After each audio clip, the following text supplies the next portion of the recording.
जय श्री कृष्ण चैतन्य प्रभु नित्यानंद श्री अद्वैता गदाधर शिवासदि गौर भक्त वृंदा हरे Krishna Krishna Krishna Hare Hare Hare Ram Ram Ram Hare Hare. Um, Good morning, everybody, and apologies for the delay in starting. There was some confusion on my side about whether it's today or tomorrow for this reading.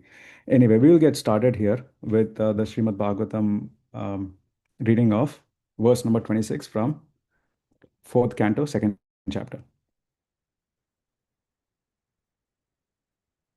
I will read the word to word meaning and then I'll read the whole verse. Sarva Bhakshaha, eating everything. Dvijaha, the Brahmanas.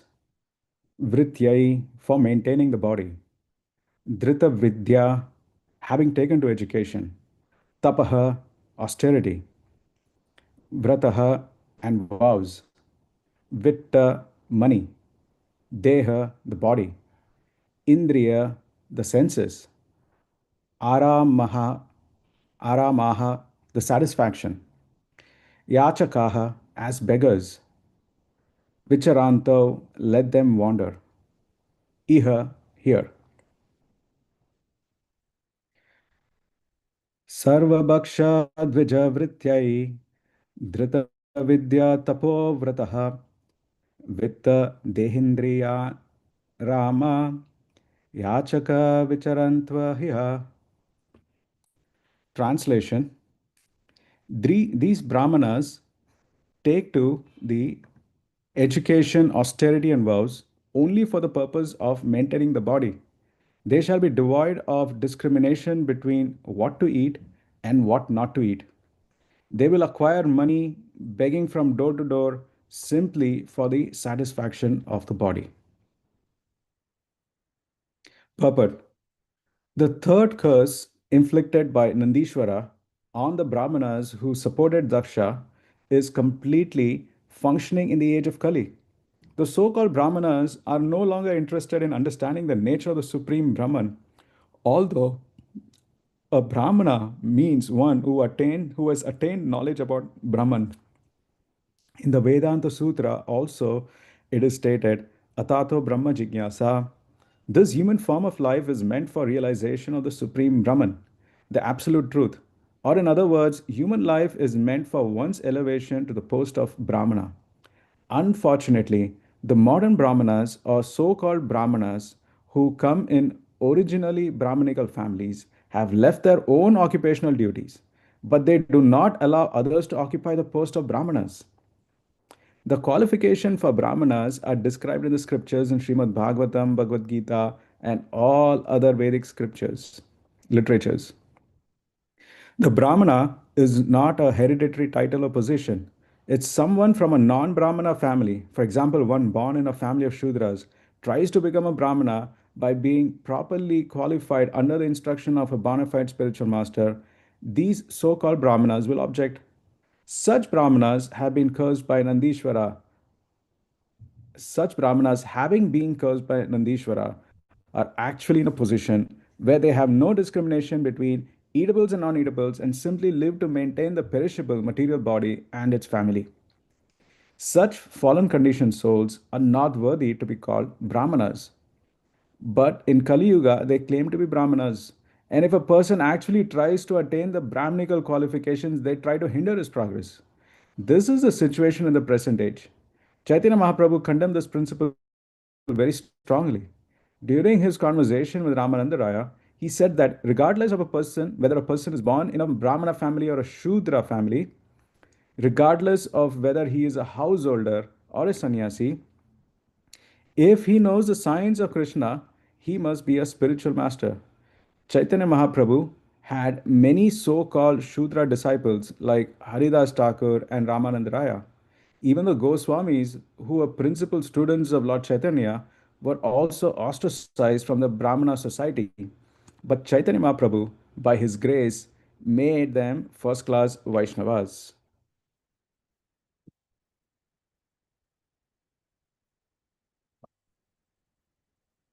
All right, so we will get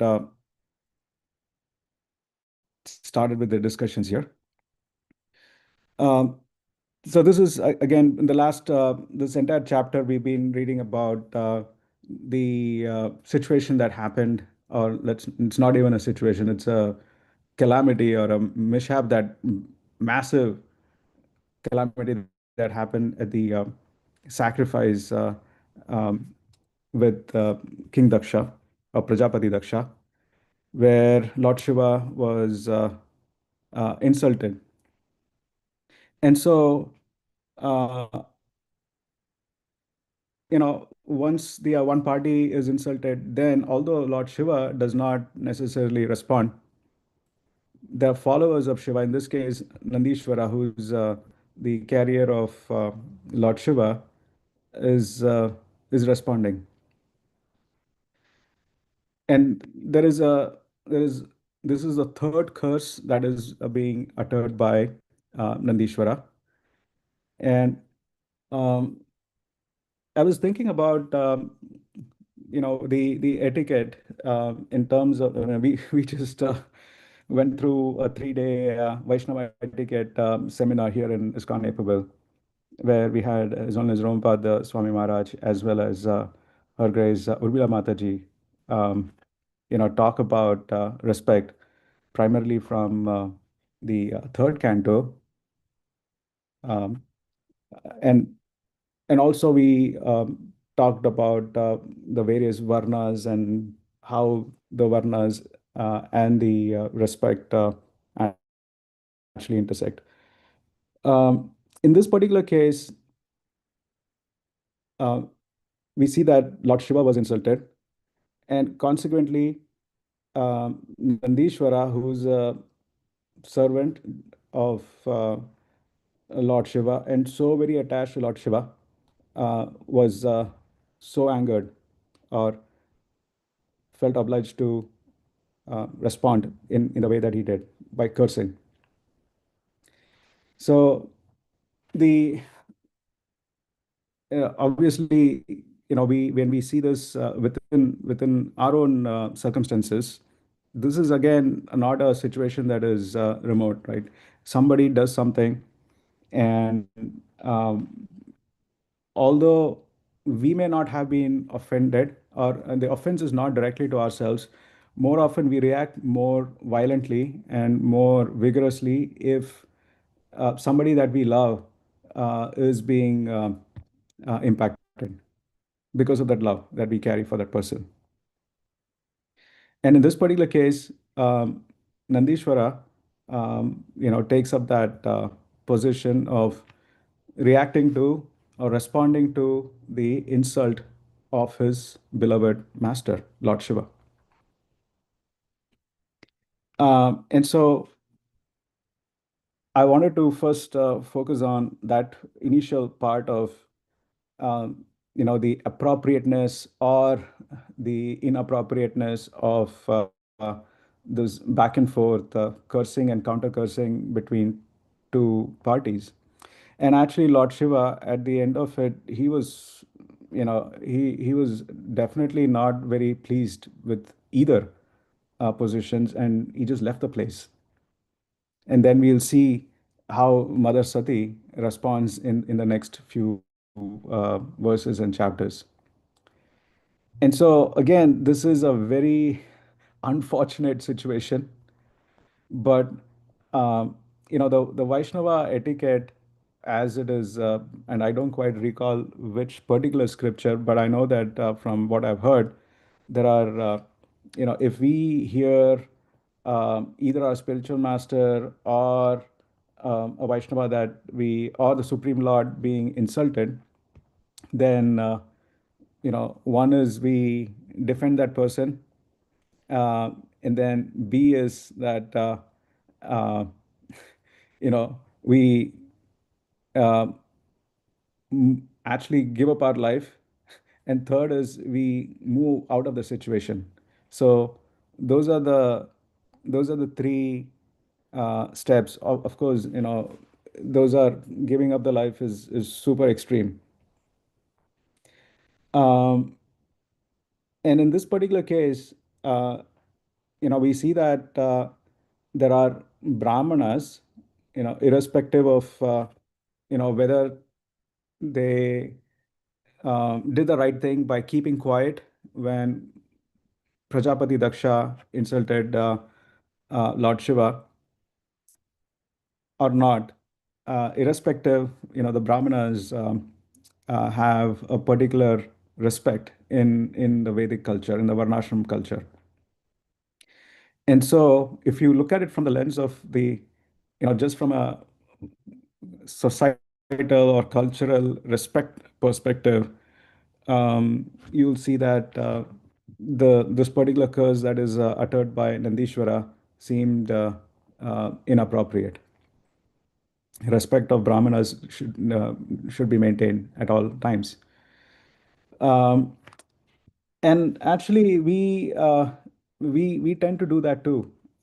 As in, we may have a particular person who um, may have crossed a particular boundary, and when that person crosses a boundary, we might um, you know lash out on that person and say, you call yourself a devotee, but how come you're doing this? Or you're such an imposter, or you're a demoniac person, or whatever be that. And again, we don't really understand how sincere that person has been in the past, and what has come about recently that has resulted in this particular circumstance. But we see that particular snapshot of the picture without really seeing what the movie was before. So we see the tip of the iceberg, and based on our attachment to a particular thing or a particular principle, we may react to that in very harsh ways. And so, if we look at it, the root cause of that is envy. We want to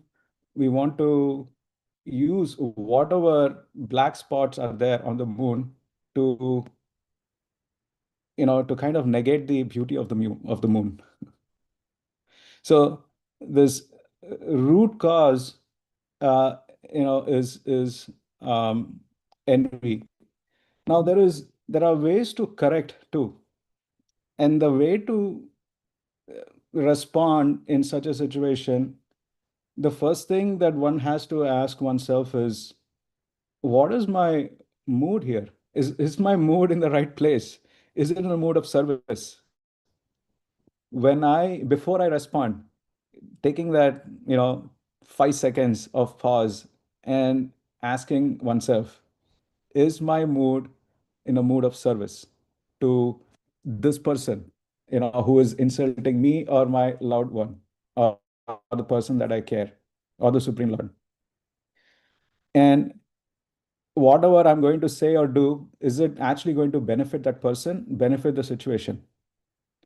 And if the answer to both of that is no, then it is best to just walk away from the situation. And if we are convinced that what we are doing and what we are saying and what we are the consciousness that we carry in our heart is indeed in a mood of service, or anyway, I'll come to the other one next. Then, of course, you want to be able to respond in a way that you respond. And again, there is an example of Narada Muni when he saw the sons of Kuera, Nalakuera and Manigriva, bathing, drunkenly, very shamelessly, and did not really pay respects when he passed, in front of them. He almost, neglected him. He cursed them. He cursed them, and the cursing of Narada Muni is not in that vicious, like, oh, you guys are going to suffer and burn in the lowest bottom portions of hell. No, his mood of his consciousness was, how can I uplift these people? And he gave them a benediction because of that consciousness he had. and that desire, they got the association of Lord Krishna, and they were delivered. So, um, that is where, um, when we see that digression and we feel obliged to act, then we need to take that step back, give ourselves the 5 second wedge between what happened to us, what our mind is dictating, versus what our intelligence needs time to process the situation and respond in an appropriate way. Or we seek out help from people that we respect, and we seek their guidance on, this is what has happened. I feel obliged to act and respond. How should I act and respond? Now, there is another aspect to it, which is sometimes there are situations that happen in Vaishnava society or within our circle, and the question is, are you even required to act? Now, there may be people who are in positions of responsibility, managerial responsibilities or leadership responsibilities, that have a duty. Somebody has been appointed to correct, or to maintain law and order in the location or the geography. If that person does not act, then that is actually an issue. Um, and this is again very clearly what Urmila Mataji shared, brought up in the seminar too.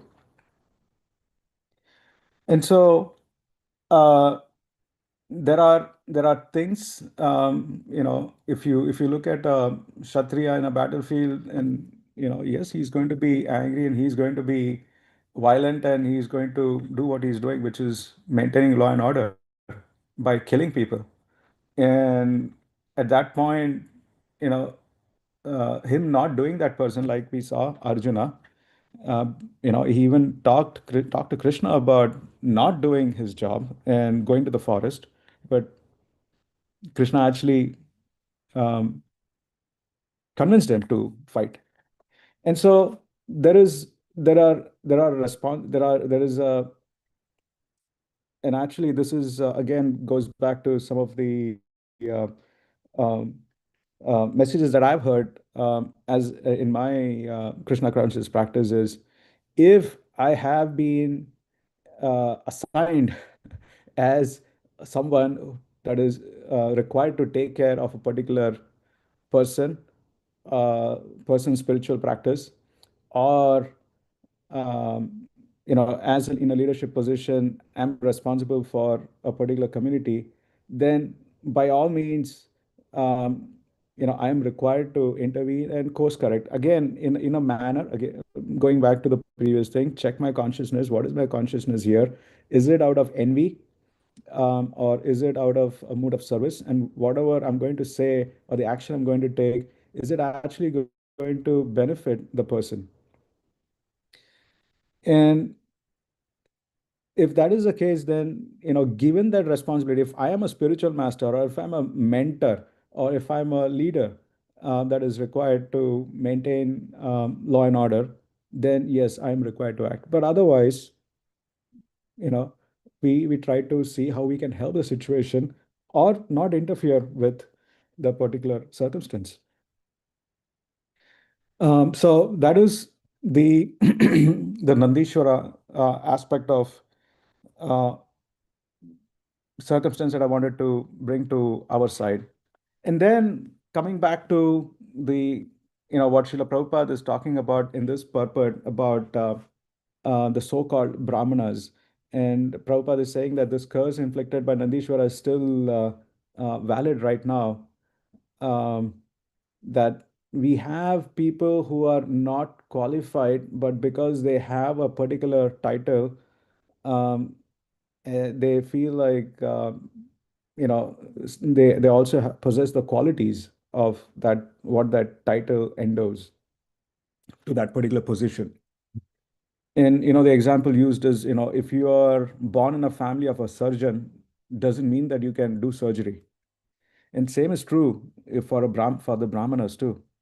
if um, I take birth in a family of a Brahmana, now it is quite likely that given the family circumstance, because my parents are probably very sattvic and I've been brought up in the right environment, even physical cleanliness, mental cleanliness, certain practices, um, spiritual practices, and sadhana, all of those things, the environment is ripe for me to take up to a Brahminical quality, but doesn't guarantee that I become a Brahmana.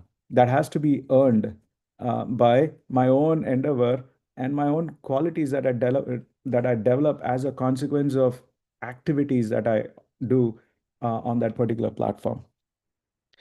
And so, um, again, Srila Prabhupada here is talking about in the current age how there's um, Brahminical family uh, is actually a very misused concept. And again, I would say that this also extends within the devotee realm too. Just because somebody has a das at the end of their name doesn't automatically mean that they are somehow spiritually more superior than a bhakta who is just spent a few months or years within Krishna consciousness movement in this lifetime.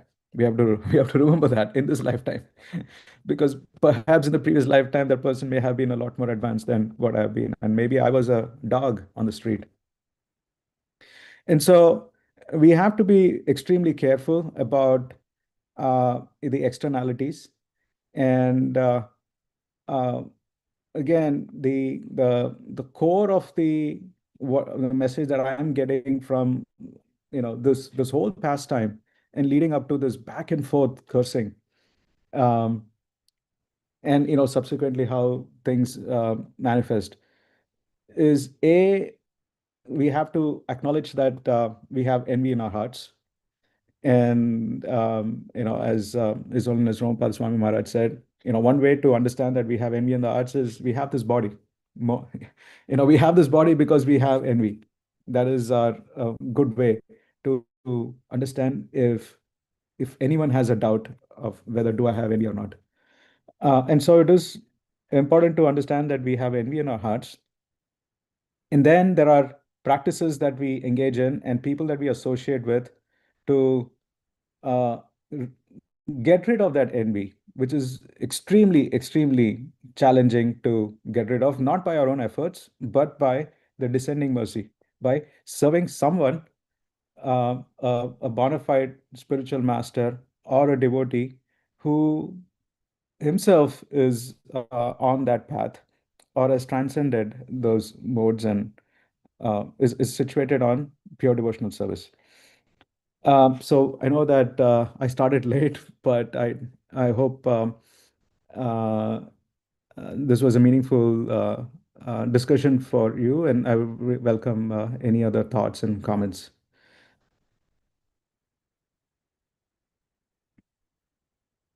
Any other thoughts and comments? Hare Krishna. You spoke from the point of view of a person hearing an offense. How should they speak?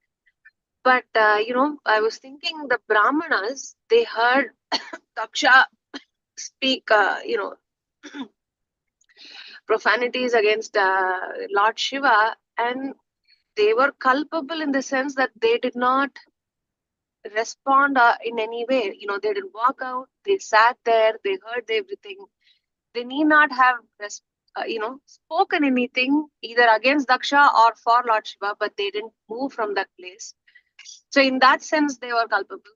But so just as a foil, we've heard, right? There is this devotee Haridas Pandit in, I think it's Haridas Pandit in Vrindavan. He's famous because he would not hear the offenses or anything spoken against devotees. He would cover his ears and walk away from that place, and showing us by example, you know, uh, that one of the three ways in which to react, right? So I was thinking that, and secondly, just to add to your point about following in the footsteps of someone who's free of envy to get rid of this material body. And really, that is our way, that is our protection, and that is our shelter. Otherwise, what, what, I mean, we don't have a chance, we don't stand a chance. Because we heard about His Holiness Badrinath Maharaj yesterday. I've been thinking about that. We've heard his classes many a times, and we've spoken to Maharaj in person. And what a glorious life he has led, right? Like from the age of 17 and a half to up to now, 73 years, non-stop service. Like they say, Prabhupada man, he was a man who was dedicated to Srila Prabhupada through and through. And there, there was no plan B. There was just plan A, serving Krishna and serving Krishna's pure devotee.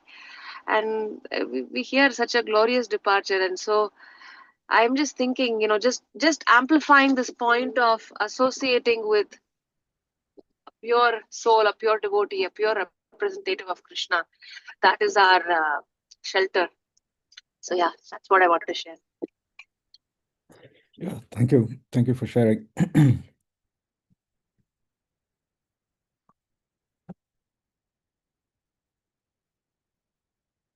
Yeah, it's a nice point that you bring about in terms of the Brahmanas again didn't really respond or correct or in any way, um, and so they become culpable in the whole situation. Any other thoughts? This is such a fabulous pastime and it's a very complex situation too. Um, and so a lot to learn, lot to dissect, and a lot to learn. Hare Krishna, Prabhu, Mataji, the Dandavats Pranam and Prabhupada. Yeah, this topic is actually so interesting. When to speak up and when not to speak up, and there's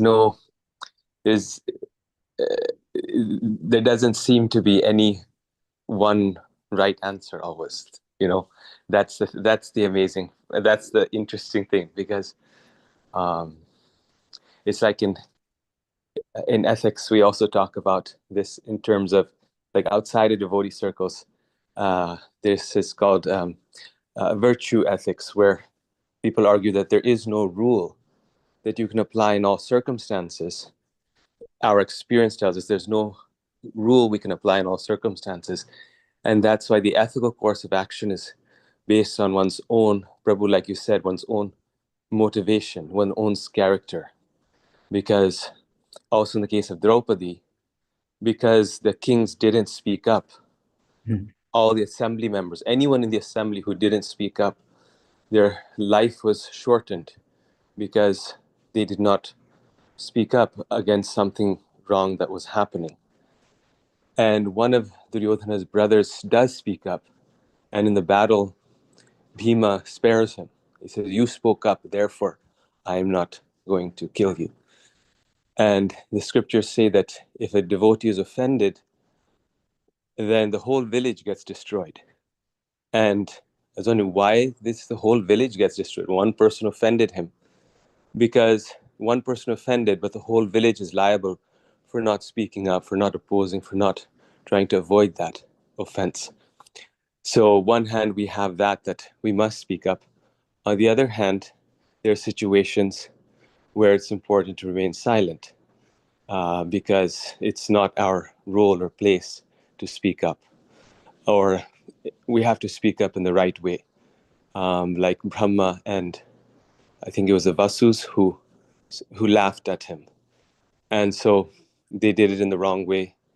And also to someone who was the creator of the universe, like someone who's very, very exalted. So it's like, and then this example here, also where people are trying to figure out what's the right course of action. And I think that's why it takes a pure devotee to actually to do things right all the time. And it's our motivation, it's our heart. Like Krishna says, Bhavagri Janardana, that Krishna knows the motivation. Krishna knows the intention of every person, and that's how he responds to them. That why are they doing what they are doing is so much connected with envy. Like if we act out of envy, the reaction is different, the same action, than if we just act out of duty or out of, caution, that, offense should not be made. So better I speak something. Okay, it'll be uncomfortable for some people for a little bit, but at least things will get clarified. And then also another main thing is then a person should speak up, but then once the response is there, if the response is reasonable, then if one's heart is in the right place, then one can accept it. Oftentimes you see that when then the response is there, then people don't want to accept it no matter what. And then it's not about solving the situation, it's more about my my my way versus the highway, right?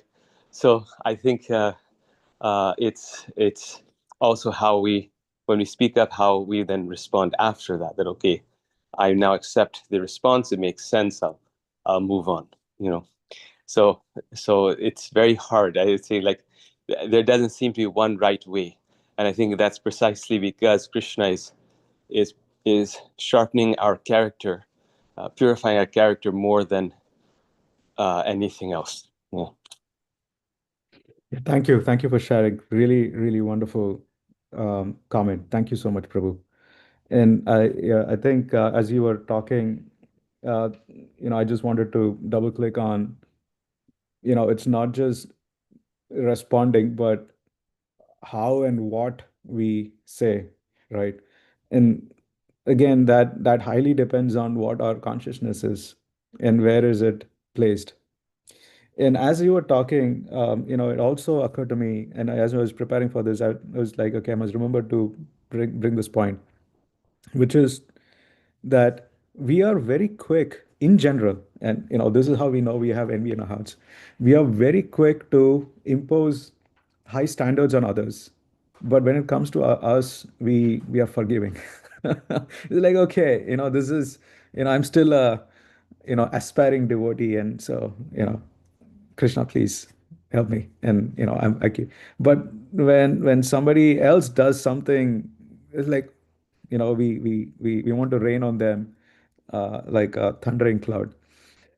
And this is actually I heard from His Holiness Radhanath Maharaj is as a devotee we have very high standards for ourselves and we keep very low standards for others, or we expect very low standards for others, and that is a very good position to be in, rather than the other way around where um, you know we, irrespective of if the person is an authority, we expect that person to be as good as Prabhupada or as good as the Supreme Lord himself.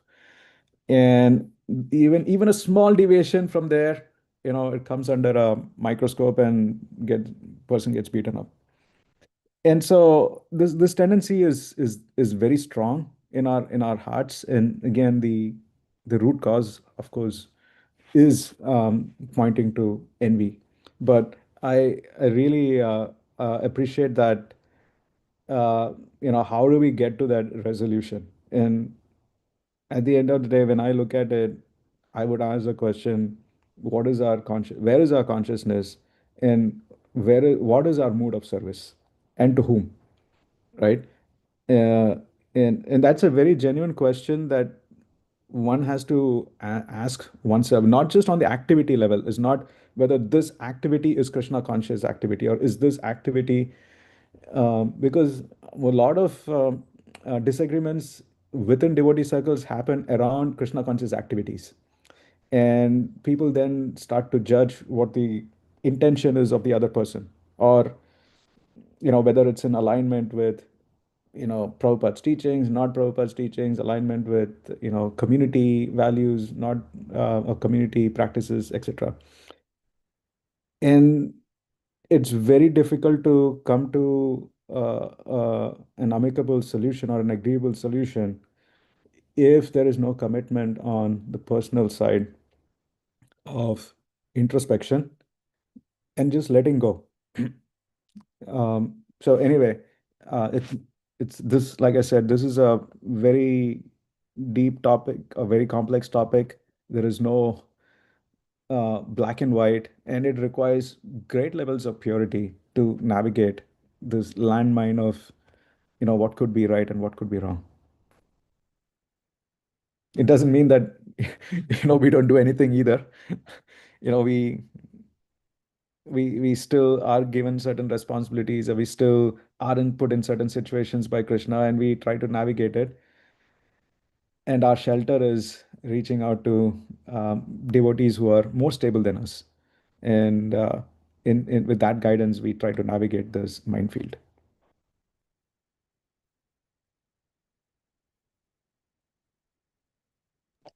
Yes, Prabhu, thank you. Yes. Badrinath Maharaj passed away, so just remembering him yesterday, we were talking. One of the things he used to say is, every pancake has two sides. So envy is when we just hear one side and we don't try to find out or hear the other side. And a good devotee, like you're saying, hears both sides and then makes a conclusion after hearing both sides. So we shouldn't jump to conclusion. We shouldn't do that. We should listen to both sides of us. Yes. Correct. And my point is that that would automatically happen if the consciousness is in the right place. And, our desire is, okay, what is the outcome that we expect from here? Right? It's not, um, who should I prove right and who should I prove wrong? Right? It's not, if the mood is, I want to determine who's right and who's wrong, then that becomes a very slippery slope. And uh, you know, if our consciousness walking into the situation is in the right place of, okay, how can I serve, you know, this congregation? How can I serve? How can I serve my spiritual master? How can I serve these devotees? Then that automatically puts us in a frame of mind where we can actually hear things out. Otherwise, it becomes a challenge to hear people or listen to people. So anyway, thank you for bringing that point. And like I said, this this is such a amazing topic to, you know, keep on chewing and digesting from. So we are at 8:20, 8:18. So again, thank you so much for very nice discussion, and I look forward to the subsequent discussions on the the discussions on the subsequent verses, and so looking forward to it. Vanchakalpatarubhyascha kripa sindhubhyo cha patitanam pavanebhyo vaishnavebhyo namo namaha. Anantakoti Vaishnava Vrinda ki jai. Have a wonderful rest of your day. Hare Krishna.